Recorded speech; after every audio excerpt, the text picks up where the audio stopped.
What's good, Earthlings? It's Biggs Cartel. It's been a while.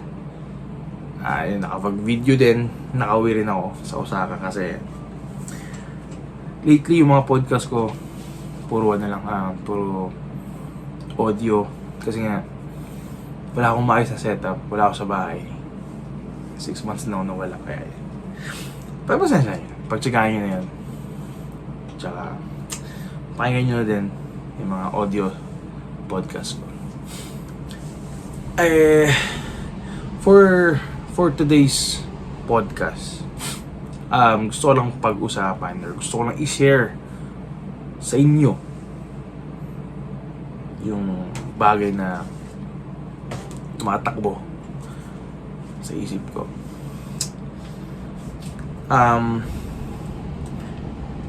This month, September, it's my birth month. And hindi ko alam, parang na-connect ko lang or parang pilit ko lang sigurong kino-connect. Kasi kung para sa mga hindi nakakaalam, malapit na akong mawala sa 20s. I mean, dun sa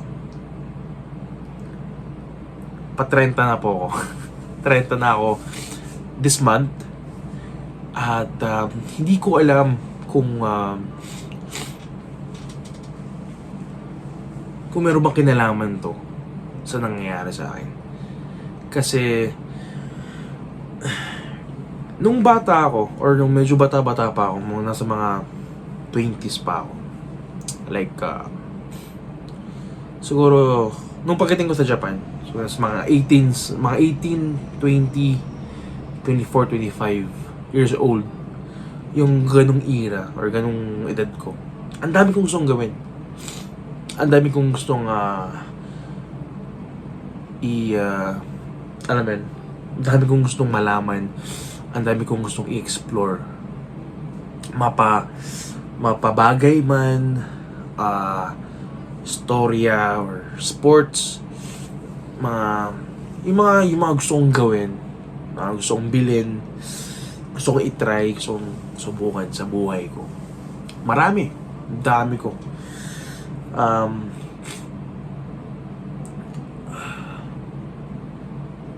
This past few years,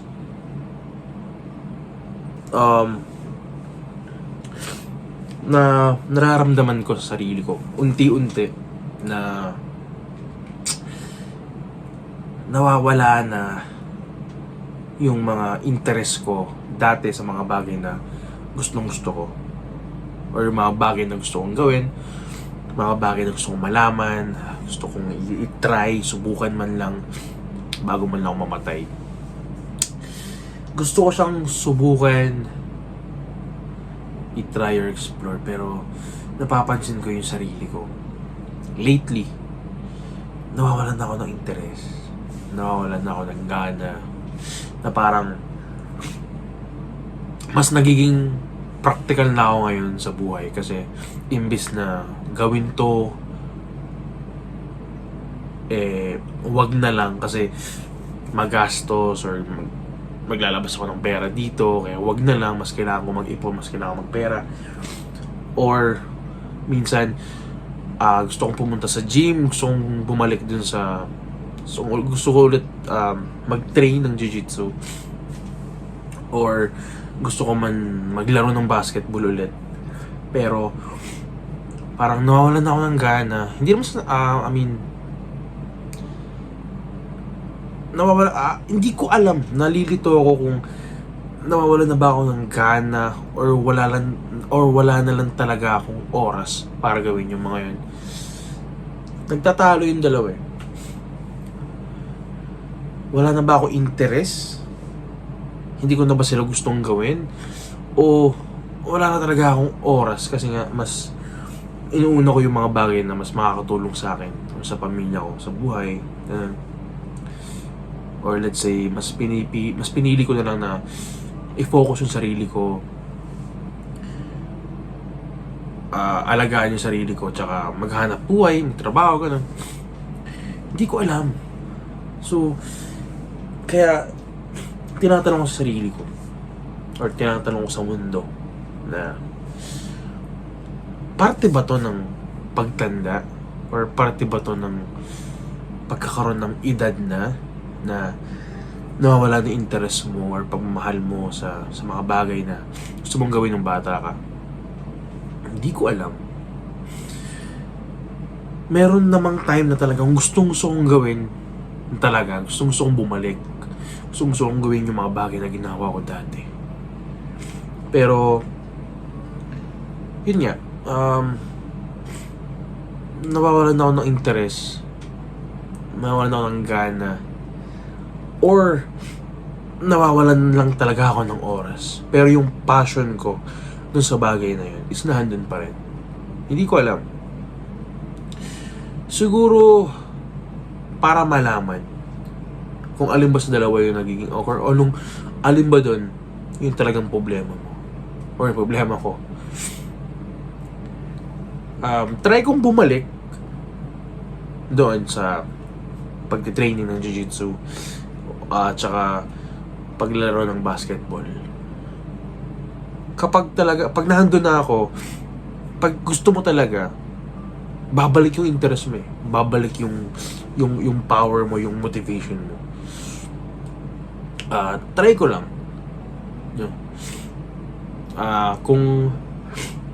Kung pagdating ko sa gym or pagdating ko sa basketball court, kapag bumalik yung lakas ko or interest ko, well, it means na oras lang talaga wala ako.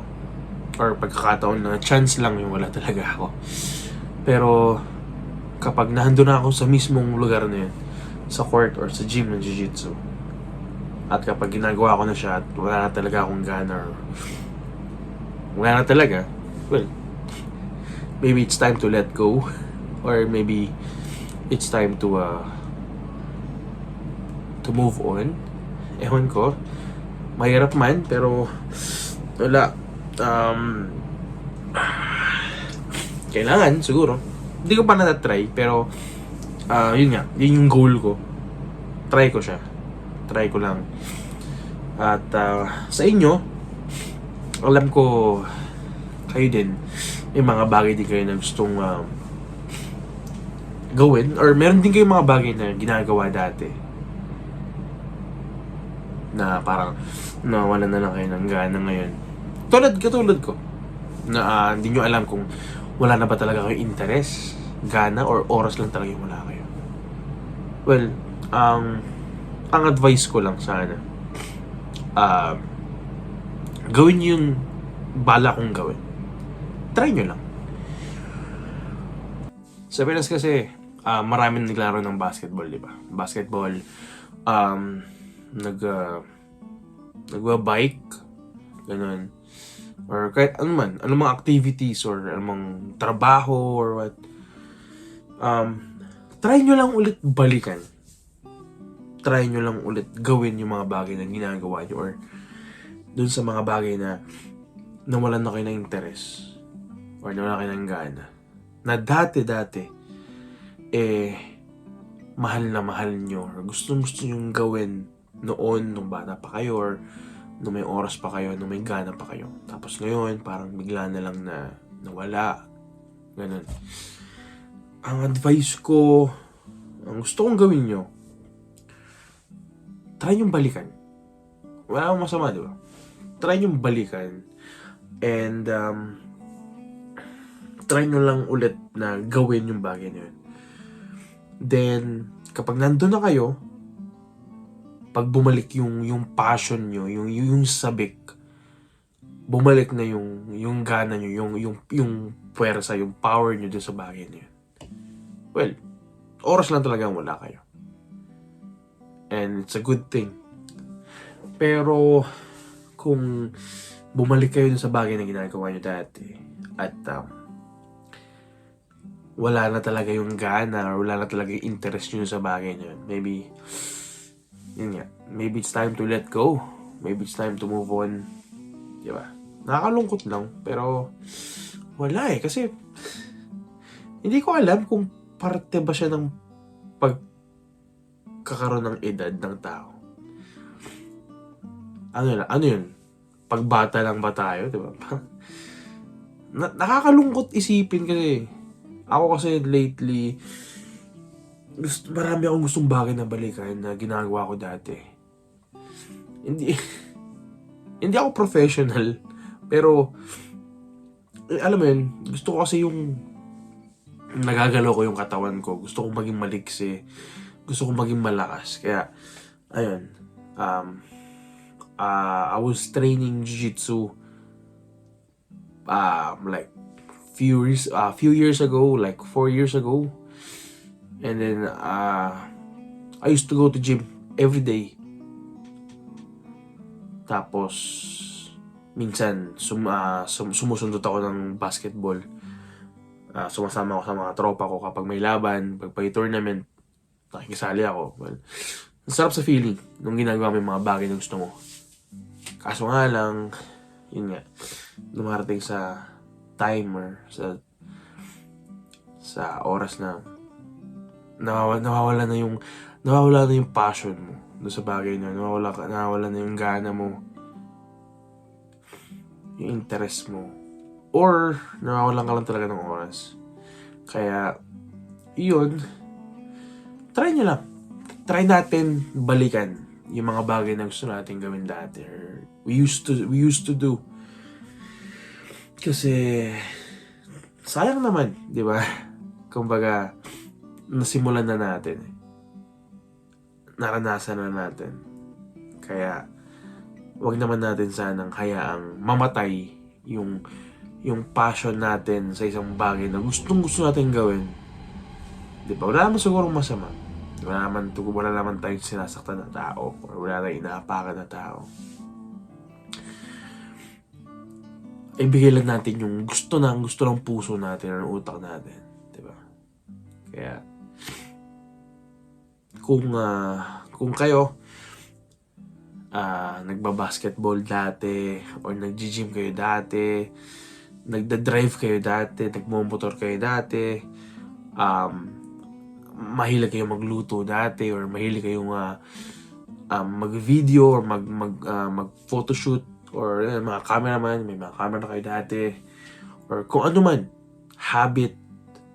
hobbies, or yung talent nyo, yung passion nyo sa isang bagay. Men, tara, balik natin. Kasi, sayang man. Sayang, fam. Kasi, yun na lang yung parang, kumbaga sa pag-aaral, yun yung knowledge natin. Isa to sa mga kayamanan natin, yung mga talent natin sa sarili natin. Sports, mga physical activities, alam mo yun, kung sumasayaw ka, dancing, singing, man, fam, let's make it happen. Let's do it again, diba? Let's make ourselves great again, man. Let's do it. Kaya ako, nagbabalak akong bumalik sa gym, or sundot-sundot ng basketball. Huwag nating hayaang mamatay ito. Ito yung parang, kagaya ng sinabi ko, kayamanan natin sa puso, na walang sino man kayang magnakaw nito, or kumuha sa atin ito. Kaya, fam, let's make it happen. Let's do it. Balikan natin yung mga bagay na gusto natin. Sports, talent, man, let's fucking go. Kaya, yun, balik tayo. Huwag natin hayaan mamatay ito. Sayang. Kaya, thank you for watching. Peace out.